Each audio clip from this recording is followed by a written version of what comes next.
Hi, Michael. It is such a pleasure to be with you today. As you know, I am Dee Munzert, and I am the chair of the communications committee at OLLI and Emory, and it's my pleasure to interview you today about your process, how you go about preparing to teach one of your fabulous classes. So I have a few questions in line, and may I ask them to you? Great, certainly. And flattery goes a long way. So go I'll try ahead. to add some more in. Go ahead.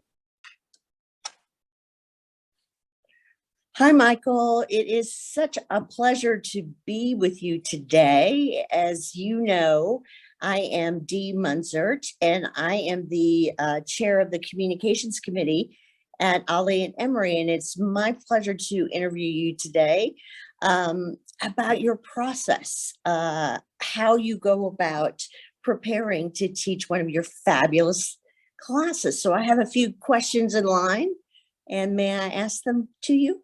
Great, certainly. And flattery goes a long way. So go I'll ahead. try to add some more in.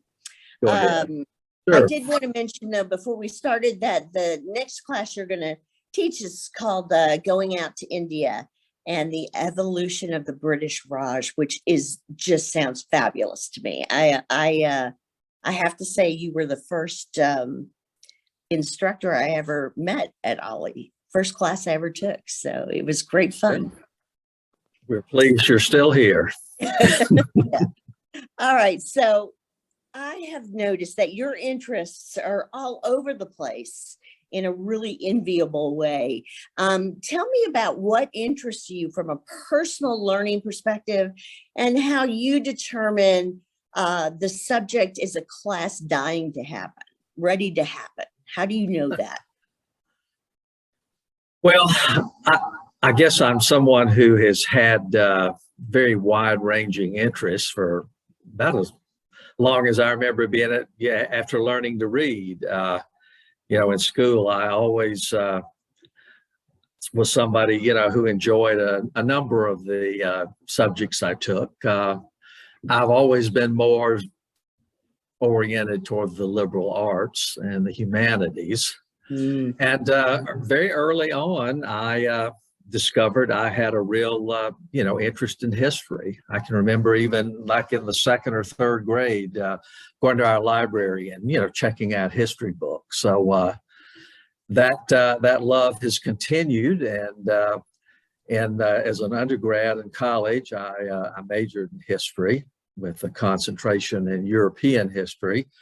And then later I got a master's degree in European history as well. So I've always been a history person. And if it's something that happened in the past, potentially I'm interested in it. So, but certainly picking and choosing, I tend to like, and most of my classes certainly, have been something related to European history in some broader context, typically. And they have, and we share that interest because I was an English major with a history interest. So you are just perfect for me for classes. Tell me though, how do you feel sure that you know enough about any given subject to teach a multi-week course at OLLI? Well, Dee, I'm not sure I'll probably ever know enough. The approach that I typically take, with the OLLI classes is I'll have sometimes an inspiration on my own. I have help sometimes. My wife has suggested a couple of the topics of courses that, that we've done. Sometimes OLLI students have suggested things to me. In general, though, when I'm teaching a class, I probably wouldn't undertake one where I didn't already have what I'd call kind of a basic foundation, of knowing something about it or a reasonable amount about it. And then once I when I'm at that point, then I can, as the term I use with myself is, I have to mull it over a long time, not a long time necessarily, but a while. And in my Sometime. right, Right. in my mind, sort of structure the class. If it's a 4-week one like this upcoming one is, or a 7-week one, or a a 1-day class. I will put it together in my mind before really I put anything down on paper, as far as a syllabus and what have you. Mm-hmm. And in teaching a number of classes, because I always use PowerPoint, as part of the class. I've learned, say in an hour and a half, how many slides essentially, I can reasonably get through, because I always like to allow time for class members to ask questions and, to try to get some dialogue going. So anyway, I think that's it. I'm unlike some of our OLLI instructors that I've always envied a little bit, who are willing to undertake, well, let's do a course where I know nothing about it and I will self-educate. I've never been brave enough to do that. Nor would I be. Nor would I Right. be. But again, with the classes that I've done, I've started out with kind of a basic knowledge, and then I've built upon that in terms of learning and researching and reading and, getting ready for it. And then sometimes I've discovered classes evolve a little bit, particularly if it's a 7-week one. I will think I'm going to do it this way, and then as we get into it, either because of questions people ask, or sometimes I learn I haven't allotted enough time to a particular topic, I'm willing to not necessarily change horses in the middle of the screen, but modify, my approach somewhat. So in some ways, I guess most classes are unique, in that regard. So Sure. I've that's always probably been. I'm sorry, that's probably No, gone it's a fine. long way around the world to answer your question. But No, it's perfect. You know what always amazes me about you, though, is the questions that students ask are sometimes around the subject, but not on the subject, and you always seem to know. How do you do that? What research do you do to prepare yourself for the class you're teaching and those questions that come up that are related, but not necessarily specific to what you're well, teaching? I think in any class that I teach, I always get a certain number of questions to which I do not know the answers, and so I don't try to pretend like I do or whatever. If I don't know, I'll say so, and typically try to find out. But I guess in terms of my being able to answer most of the questions that come, it's just from my the knowledge that I've had, Mm-hmm. and learning and reading and researching for more decades now than I like to think about or admit to. Well, Part of it you're is I've always had just a good memory, for particularly mhm. this kind of thing, and that Well, comes in really handy. yeah, and your decades definitely they are a great source of information for us. So we're so pleased you have them. Um, why do you, Michael, return again and again to teach at OLLI? What is it that brings you back um, repeatedly? Great question, Dee. I think it's a combination of things. I guess for starters, I find that I really enjoy the whole aspect of teaching. From the choosing classes, preparing for classes, and then I really enjoy the give and take that comes about in class. And but I think that's only part of it. I think maybe an even bigger part is the fact that OLLI students in general are so enthusiastic, and so interested in Mhm. and learning. I mean, that's the whole point, of the organization, I guess.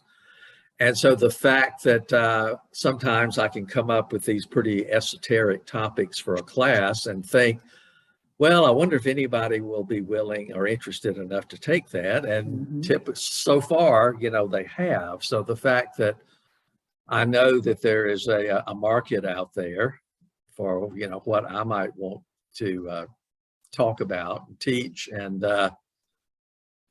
it just gives me a lot of self-satisfaction and benefiting from the fact that in any class that I teach, I always learn a great deal more about the subject, just in the whole, the teaching process. But also, I think it's to the feedback you get, from the members and the people who take the classes, and the fact that they seem to, want more of them. So, Yeah. Yeah. Are you a web surfer? Are you a book reader? What kind of research do you like to do for these classes? And what media do you go to most? combination of what you said. Mhm. Starting out with kind of as I said earlier, already having a basic knowledge, about the subject. I'll typically do a combination of secondary source reading. I've got a collection, of history related books of my own. I use the library facilities that are available to us, like the public library. I use Emory's library some. Mhm. So I do that. And then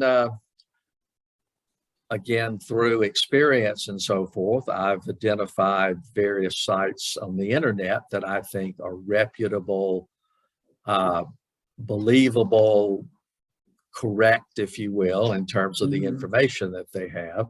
So when I'm preparing for a class, it's a combination of both of those. I know, Michael, that I have a lot of